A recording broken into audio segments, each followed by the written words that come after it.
So I've read about in and around 30 books this year. It's November now, and it's my channel, so I can do what I like, even though the year isn't finished. Here are my top 10 books of 2026, one for each month. We're leaving out the month of December, and we're leaving out the month of June. And you're probably asking, why June? Well, all of June, I read this piece of crap, Moby Dick. It took me a month because I wasn't motivated to read it at all. And half of it is just an encyclopedia about whales. The actual story is like this long. All of this is whales. So yeah, June was the worst month of my life. But anyways, I'll start off with January. It was 1984 by George Orwell. I don't have it with me. I lent it to my dad. He is definitely not reading it, so I'm going to steal it back from him in a while. But yeah, 1984 was my favorite book that I read in January. It follows the protagonist, Winston Smith. He lives in a totalitarian dictatorial regime. It's run by a government just called the state. They have full control over everything, and they use the concept of Big Brother. Well, Big Brother may be real, it may not be real. I don't believe he's real. Of this character, Big Brother, he's always watching. They have security cameras everywhere. You have no security. So they're basically following everything, and Winston just works this menial job, forging information from the newspaper, so he changes information. He then falls in love with this random girl called Julia, and they fall in love. The state doesn't like that, so they spy on them, take Winston, they torture him, they make him fall out of love with Julia by making him betray her, and then he goes back, he's gone crazy basically, and he loves Big Brother again. That's basically the story. The depth of it is, like, first of all, obviously it's the critique of the totalitarian regimes. The psychology is so in-depth, like the way that the torturer, I forget what his name was, the way he tortured Winston, like the psychology was so accurate and so terrifying. Like it talks about what you actually believe and what you say you believe, how you feel about things, you know. And then a really cool thing that not a lot of people talk about is the linguistic side of 1984. You know, they're making a new language called Newspeak. They do it in such, like, it's a really accurate way of doing it. You know, they don't just enforce people to speak it, they kind of inculcate it into the culture. And they control words, they control speech, they take away words that sort of connotate bad things about the state. It's just absolutely terrifying. So yeah, that's my favorite book from January. Now we're going to February. Blood Meridian by Cormac McCarthy. This book hurt my head. It's the most violent, graphic book I've ever read. I made a short about it. It's about a kid. He joins this gang that kills Native Americans. They cut their heads off, like the scalps of their heads, so that they can sell it to I think it's the Mexican government, to the Texan government, so that they can make money, because they wanted to eradicate the natives. But basically the kid does that. He joins a group. There's this 7-foot bald guy called the Judge. He's the weirdest character in the book. He's most deep as well. There's such philosophical depth in the book, you know, like the Judge's rant about war and God, the judge talking about like his fable about the father and the son. Like it's so mysterious. Like McCarthy's language is so weird. He has a very unique writing style. It took me a while to get it at first. There's a lot of biblical references. It's a really hard book to get into. You know, it's like really complicated. And to try and understand some of the things that McCarthy is talking about, it's quite hard. But anyways, that was my favorite book from February. It might be one of my favorite books of all time. It's kind of up there with like the Dostoevsky books. So, you know. And now March. I didn't read that much in March. I was working so much. I was so tired. I don't know what was going on, but I wasn't reading that much. But I did read a couple books. I read the best one, Animal Farm by George Orwell. I gave that to my dad as well. He's not reading it either. He just likes George Orwell for some reason. I don't know. But yeah, Animal Farm. It basically used animals in a farmhouse to replicate the Russian Revolution. They had like these pigs that overthrew the farmers, and they got the farm together and they ran it by animals instead, and they called it the Animal Farm. and it was all great. You know, everyone wants a revolution. They wanted it in Russia. They didn't like the Tsars, so the Bolsheviks came in. They had the revolution, just like the pigs and the animals. And then bad things started to happen. There was a power struggle with two pigs. There were pigs, Napoleon and Snowball. Napoleon was supposed to be like Trotsky, I think, and Snowball was meant to be Stalin. And there's another pig that died called Major. He was obviously Lenin. And Snowball betrayed Napoleon. He said that Napoleon was working with the humans, just like Stalin betrayed Trotsky. And Napoleon was ran away, and then all this bad stuff started to happen. Information started to be changed. There was like the 10 commandments of the animals that they had to follow, like no animal shall walk on for 2 legs, no animal shall sleep in a bed, stuff like that. Started slowly getting changed because the pigs were the only literate ones. They were the only ones that understood it. The pigs were at the top of the control. It was like the top in the USSR. It was like the top people there, like Stalin, his little henchmen. They controlled everything. And the regular people of the USSR, or the regular animals, they didn't know any better. They were just getting manipulated. They were getting controlled. The entire thing was a warning from Orwell, which I think is great. Like, Orwell was a socialist, and he probably gave the greatest critiques of socialism in modern literature. It's really interesting. I really like it. He basically just gave a warning about the rise of revolutions and kind of critiqued the entire Russian Revolution, critiqued the Bolsheviks and the USSR, just giving a warning about how all that stuff really ends up. It's a very short book as well. You could read it in I read it in one day. But anyways, on to February, March, April. I got this book during Christmas from my dad. He didn't read it, so I decided to read it. I stole it off of him. It's Thus Spake Zarathustra by Nietzsche. I read his Beyond Good and Evil and the Genealogy of Morals before that, and I really liked it. It made me so depressed, made me question everything. So I read it. This is by far his best book. You know, it's so nicely written. It's like, it is a philosophy book, but it kind of follows a sort of story. It's like this guy called Zarathustra lived in the mountains alone for years. Then he became enlightened. He was a genius. He figured everything out. Went down and talked to everybody. And his basic thing was that there's the person you want to be and the person you don't want to be. You know, there's a threat to humanity. Humans are on this tightrope walk, he said, and you're right there. You're from animal on the one side and superhuman to the other side. We're right on this tightrope. If we fall into the abyss, we become the last man. But if we finish the walk, we become the Superman. And Nietzsche called it the Ubermensch. That's where his big thing came about. So his previous books talked a lot about morality. Now at that point, Nietzsche was talking about what this great man is. And he's like, you break down all the social norms and all the things you're forced to follow in society, and you stop conforming, and you make your own values, and you live in full accordance to yourself. And also, one cool thing, he wrote the entire book while he was high on opioids, I think. So it's very different to his other works. It's written very differently. So it's really interesting. It's a different style from Nietzsche's books, you know, compared to like Twilight of the Idols, Beyond Good and Evil, all of his canonical works basically. Zarathustra is sort of the most different. It's probably why it's his best work as well. So now we're getting to the best part. You know what it is. The book I read in May, my favorite May book, Crime and Punishment by Fyodor Dostoevsky. This is my introduction to Dostoevsky. I've been wanting to read him since like 2024. Like last year I wanted to read him, but I just didn't have time. I bought Crime and Punishment in 2024 along with 1984 online, and I just had it sitting on my bookshelf, kind of hard to get into. I actually read or got the first couple chapters on audiobook first, then I started reading it fully. You know, it takes a while to get into.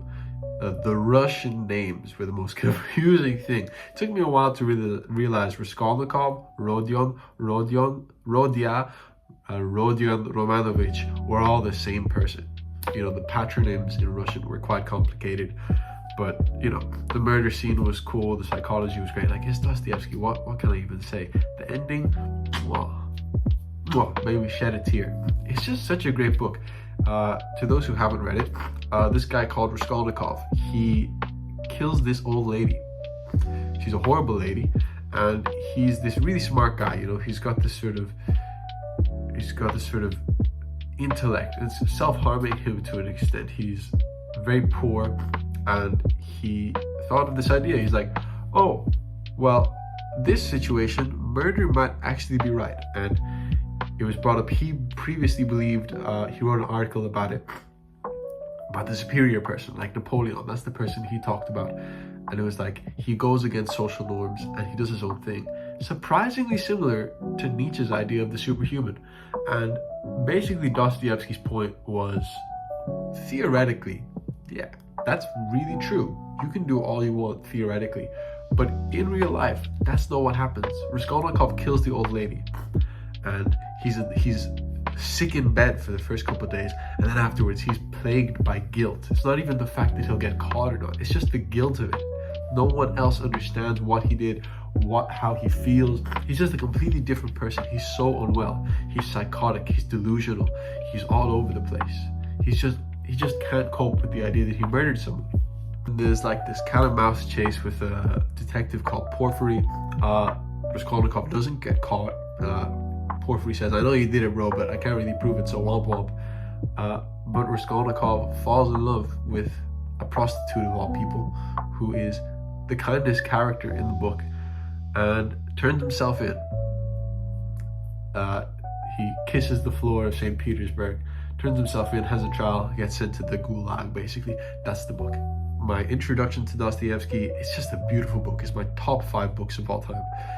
One small thing that I think is really cool that not a lot of people point out, I find that a lot of Crime and Punishment, like there's a lot of sort of feminist ideas in it.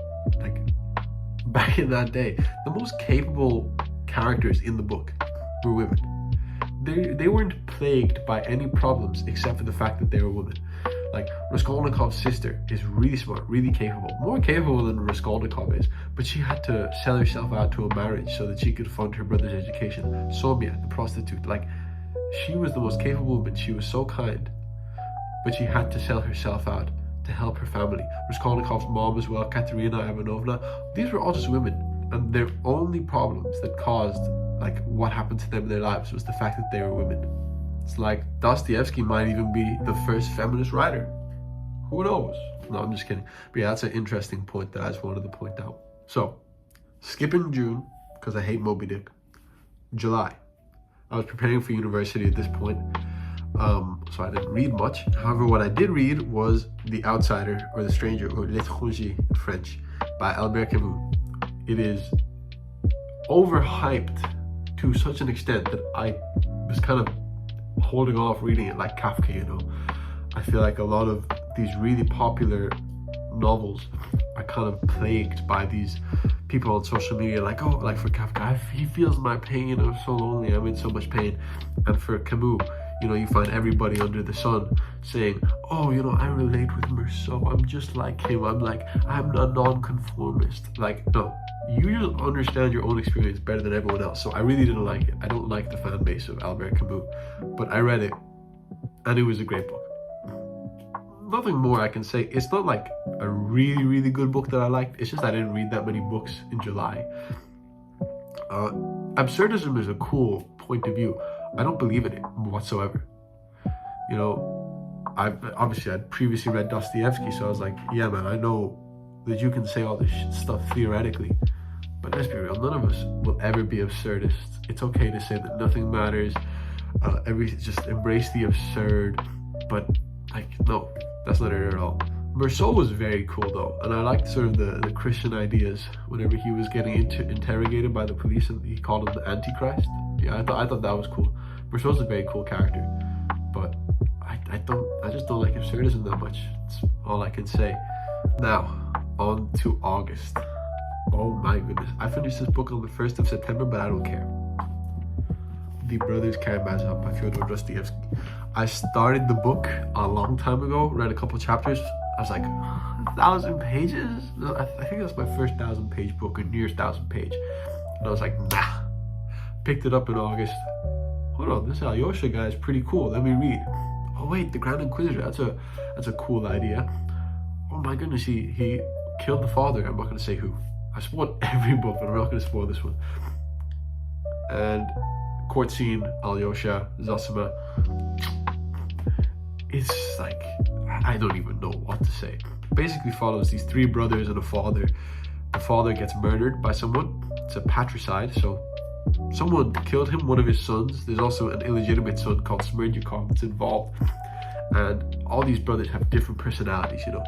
The older brother Dmitri, he's like this sensual guy. He's prone to his emotions. He loves women. He loves to buy things. He's prone to anger. You know, Ivan, the middle brother, he's this intellect. He has all these crazy ideas. He's not an atheist, but he holds a lot of atheistic ideologies. And he has like this crazy poem called The Grand Inquisitor. And like a thing he said in The Grand Inquisitor was, the church follows Satan because the things that they provide to people were the things that Jesus denied whenever he was fasting in the desert from Satan. So that was good. Alyosha, everyone's favorite character. If he's not your favorite character, you're lying. He's this monk. He's this beautiful guy. He loves everyone, and it's like the most accurate way possible to love someone. That's how Dostoevsky did it. He was like, this is how you should live. And it's like Alyosha. Alyosha is this like Jesus-like character.